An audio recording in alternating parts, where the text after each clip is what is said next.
The airport was buzzing like any other day until one arrogant agent decided to humiliate the wrong woman. What she didn't know was that her target wasn't just any passenger. She was the CEO of a $950 million empire. And within hours, that single insult would cost the airline everything.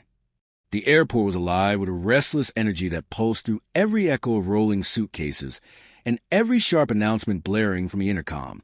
The air smelled faintly of roasted coffee mixed with a metallic tang of polished floors and recycled air.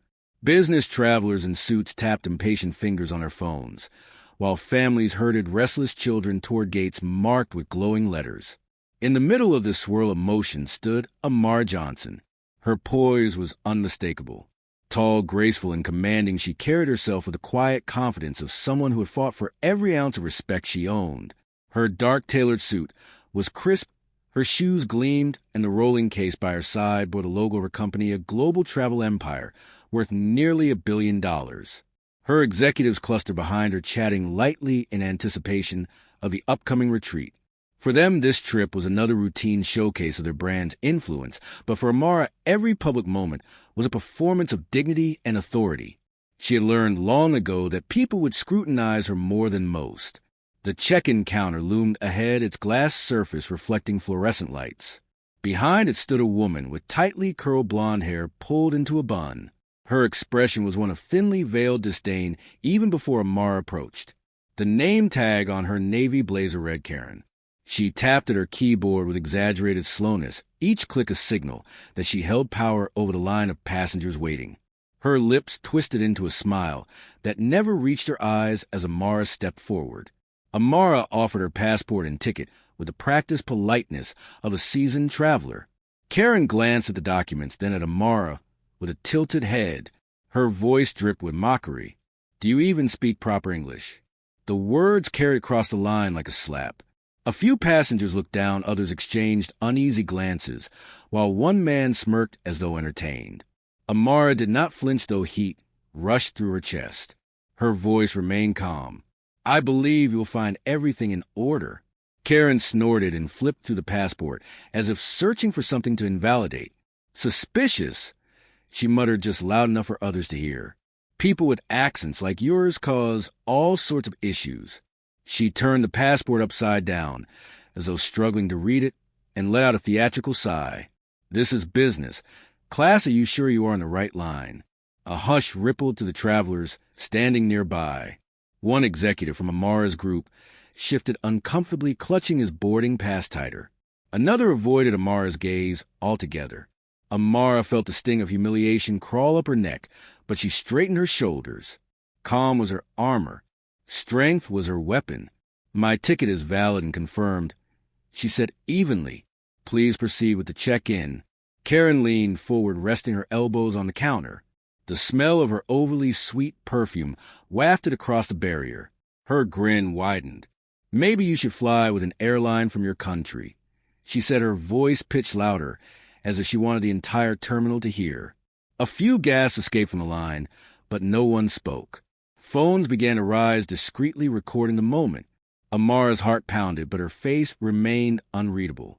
In her mind, she heard her grandmother's voice, strong and steady from decades past. "Dignity is your crown, never let them snatch it."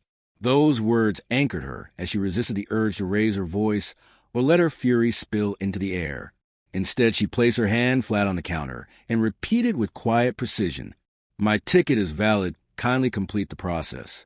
Kerren rolled her eyes and made a show of tapping her keyboard. Minutes dragged as she pretended to fumble with the system, sighing and shaking her head. Passengers shifted impatiently, yet no one dared to intervene. Finally, Kerren looked up and said, "It seems you've been flagged. I cannot allow you through without additional checks." Her smirk returned triumphant. Behind Amara, her executives whispered anxiously. Every minute wasted threatened their schedule and embarrassed them further in front of watching strangers. One of them muttered, "This is ridiculous." Another glanced at Amara, silently begging her to argue. But Amara lifted her chin, her silence, a blade sharper than outrage. Kerren leaned back, satisfied with the chaos she had created. "You will need to step aside," she said. "Other paying customers are waiting." She gestured toward a small roped-off area, as though banishing Amara to the shadows. The sting of injustice burned hotter now, but Amara swallowed it down. She would not give Kerren the satisfaction of seeing her break. She inhaled deeply the smell of coffee drifting again from a nearby kiosk, mingling with the sharp scent of floor cleaner. Her pulse steadied. Her gaze swept the line, noting the phone still recording the murmurs, spreading the ripple of discomfort that had begun to turn into something else. Awareness. Outrage. Kerren gave one final smirk, the smug look of someone who believed she had won. Amara met her eyes without blinking. The silence between them stretched tense, sharp, and unyielding. Then Amara stepped back, her voice low, steady, and laced with a quiet promise. This will be remembered. The moment hung in the air, heavy and electric. Kerren turned away dismissively, already calling for the next passenger. But Amara's words lingered stronger than any outburst. She gathered her group with a gnaw at her dignity, intact though fury blazed beneath the calm. The crowd shifted uncertain glances passing between them. Some knew they had witnessed something they would speak of long after the flight was forgotten. As Amara moved aside, her heart still thundered, but her mind had sharpened. This was no longer about a delay or a check-in. It was about respect. It was about the crown her grandmother had told her never to surrender, and she would not surrender it. Not today. Not ever. The line moved on, but the story had already begun. Amara stood in the roped-off corner. Her group gathered close, their voices hushed but urgent. The polished floor beneath her heels reflected the sterile glow of overhead lights, and every sound around her felt amplified: the clatter of rolling luggage, the crackle of the intercom, the muttered impatience of passengers forced to wait longer because of the scene at the counter. She inhaled slow, deliberate breaths, her posture unbroken, though her executives exchanged worried glances. One finally spoke, his tone sharp with frustration. "This is beyond reason. We should escalate." Amara's eyes remained fixed on Kerren, who now laughed lightly with another agent, her shoulders squared in the posture of someone savoring victory. Amara answered softly, "We will escalate, but not like she expects." Kerren glanced over and caught Amara's gaze. Her smirk deepened as she turned to the next traveler and announced cheerfully, "Thank you for being a normal customer, unlike some others." The words traveled across the waiting area, sharp as glass. A murmur spread. Several passengers shifted uncomfortably, but Kerren carried on unbothered. Amara stepped forward again, her voice low, yet carrying authority. "I want to speak with your supervisor now." Kerren turned her head slowly, as though humoring a child. Her laugh was light, but edged with venom.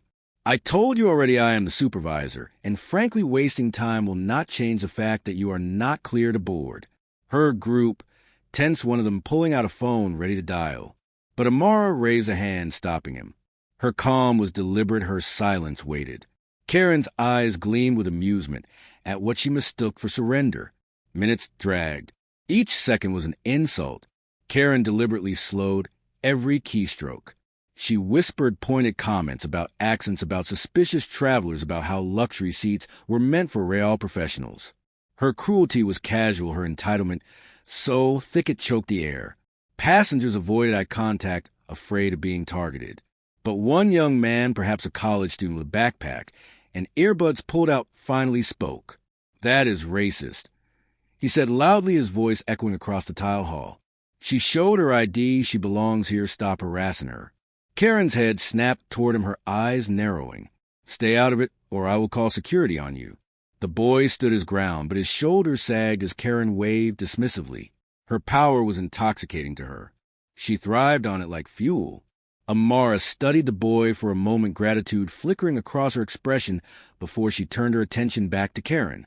Her voice was measured, controlled, each syllable sharp. "You are violating your own duty, and you know it." Kerren leaned closer. "I know people like you come in here, act important, and expect everyone to bow."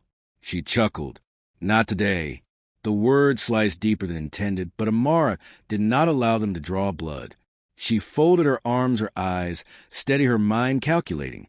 Rage burned like fire inside her, but the flames were being shaped into something precise. A plan. She reached for her phone. Her fingers tapped quickly, sending a message to her assistant, who stood a few steps behind. The assistant's phone buzzed. She glanced down, and then immediately raised her camera, higher, her hand steady, as she captured every word, every sneer, every insult. Amara's lips barely moved as she spoke, quietly enough only for her group. Record everything, do not interfere. This is not our stage to lose. Kerren returned her attention to the next traveler, loudly apologizing for delays caused by difficult customers. Her words were daggers wrapped in fake courtesy. She thrived on the laughter of one or two nearby passengers who thought her cruelty amusing. But she did not see the quiet storm gathering around her. The phones angled the whispers, the sparks of indignation building. Amara's group fidgeted restless, their professionalism strained to the breaking point. One of them leaned close, his whisper urgent. "This is damaging our image. The whole terminal is watching." Amara replied calmly, "Let them watch." Kerren soon turned back toward Amara, her smirk wider, her tone dripping satisfaction. "You still here?" Thought. "I told you to step aside. Maybe economy class is more your level." Her laughter rang out sharp as a blade. It was a last straw for some travelers in line who now openly frowned, shaking their heads. But still no one stepped in further. Fear of confrontation silenced them. Amara did not react outwardly, though her heart thundered. Her grandmother's voice rose again in memory. "Dignity is your crown, never let them snatch it." She had obeyed those words all her life, but dignity was not weakness, dignity was not silence. It was a steel that held her spine straight, while others tried to break her. She moved closer to the counter until her presence demanded acknowledgement. Her voice emerged quiet, firm, and cold. "This conversation is not over." Kerren tilted her head, smug. "For you it is." She waved at the next passenger, dismissing Amara, as if she were nothing more than an inconvenience. The dismissal burned, yet also crystallized something within Amara. Direct confrontation was useless.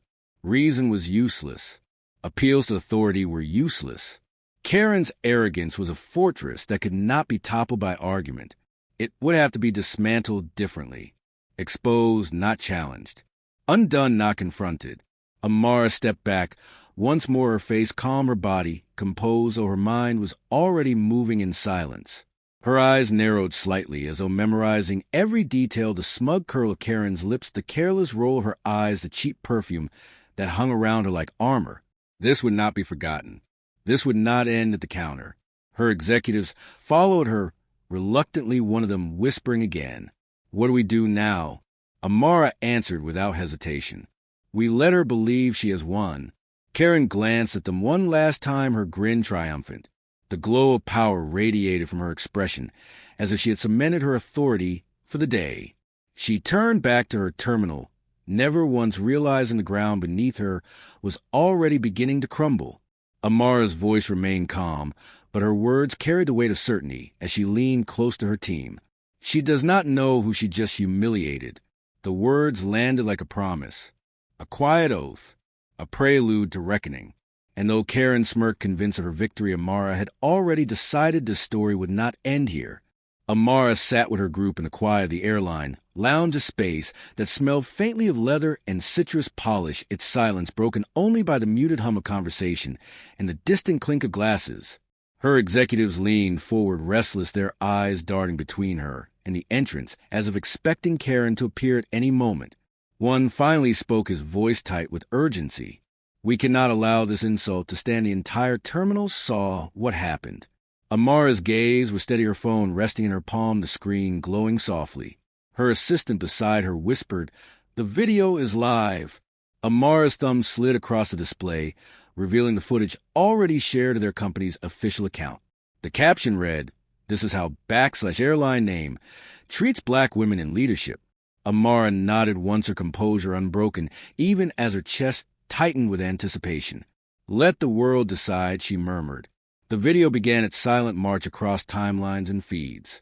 In one clip, Kerren's mocking voice could be heard clearly sneering about accents and proper English. In another, her smirk as she told Amara to fly economy drew audible gasps from those watching. Within minutes, likes, comments, and shares multiplied. Hashtags formed like sparks catching dry grass. Hashtag accent is not a crime. Hashtag travel while black. Hashtag boycott /airline name. Amara scrolled through reactions. Strangers expressed outrage, influencers reposted, civil rights groups amplified. The story was no longer confined to an airport lounge. It was escaping into the veins of the internet. Meanwhile, Kerren stood behind her counter, still glowing with self-satisfaction. She had noticed the whispers, the shifting glances, the raised phones, but she dismissed them all. Her power at the desk felt absolute. When a colleague leaned in to whisper nervously that the video might be spreading, Kerren waved a manicured hand. "Go ahead, let them post, nobody cares," she said. Her voice was smug, her confidence unshaken. But outside her small bubble, the firestorm grew. On Twitter, celebrities called out the airline directly. On TikTok, the clip played on loop, accompanied by captions denouncing casual racism in travel. Instagram stories shared side-by-side comparisons of Amara's dignity and Kerren's cruelty. Each platform added fuel until flames leapt into mainstream news feeds. Amara sat back in her chair, her posture relaxed though her eyes burned with resolve. She turned to her executives, their faces a mixture of anger and awe. "We build a global brand by demanding respect and delivering it to others," she said softly. "If they cannot offer the same to us, then we will show them the cost." One executive swallowed hard. "How much are we pulling?" Amara's answer was precise. "All of it, every contract, every event, every corporate booking. That is $950 million. Gasps rippled through the group. Some leaned back stunned, others nodded fiercely, their loyalty rekindled by her certainty. Amara's assistant typed rapidly, sending directives to financial officers and legal teams. The decision was already in motion. At the counter, Kerren's phone buzzed with an alert. She ignored it at first, then glanced down. Her smirk faltered. The airline's internal system was lighting up with crisis notifications. Her manager's name flashed across the screen, demanding her presence immediately. Kerren brushed it off, though irritation crept into her expression. Her arrogance had not yet cracked completely, but small fractures appeared. Back in the lounge, Amara's team watched news outlets begin to pick up the viral clip. The airline stock tickers on financial apps trembled, dipping with each passing hour. Anchors repeated phrases like corporate accountability and customer dignity. The storm was spreading with the precision of a strategy, though Amara had spoken no louder than a whisper. Her executives pressed closer. "Do you think they will respond quickly?" one asked. Amara folded her hands, the memory of her grandmother's words echoing again. "Dignity is your crown, never let them snatch it." Her eyes met their steady, unblinking. "They will respond when they understand the price." At that very moment, Kerren answered her manager's call. The voice on the other end was not patient. It was clipped and angry. "You need to stop whatever you are doing right now. This has escalated beyond control." Kerren stammered defense, her words sharp with disbelief. "They are just difficult customers. I was enforcing procedure." Her manager's voice rose. "Procedure does not cost us nearly $1 billion in contracts. Do you understand what you have done?" Kerren's hand trembled slightly, though she tried to mask it by adjusting her blazer. Her eyes darted around the terminal. Noticing more phones pointed at her, the murmurs louder, the disapproval thicker in the air. The confidence that once dripped from her tone began to waver, replaced by a flicker of unease. Amara did not need to see the call to know its contents. She sensed the shift, the sudden ripple of panic now flowing through the airline staff. Her strategy was unfolding as planned. She had chosen not to scream, not to demand, not to plead. She had chosen to let arrogance destroy itself in public view. Her assistant leaned in, showing her the newest headline from a major outlet. Global Travel Group cuts $950 million contract with /airline name after racist treatment at airport. Amara read the words, her expression unreadable, though her pulse quickened. The message was already echoing across continents. Kerren returned to her station, her face pale, her smile forced. Passengers who once chuckled now stared openly, their disdain heavy. She shuffled papers, her fingers twitching. For the first time, her fortress of arrogance seemed fragile. But still she clung to it, muttering to herself. They cannot actually do that, they are bluffing. Yet Amara and her team knew there was no bluff. The decision was binding. The money had already been redirected to rivals eager to welcome their business. Amara's silence was no longer defensive, it was weaponized.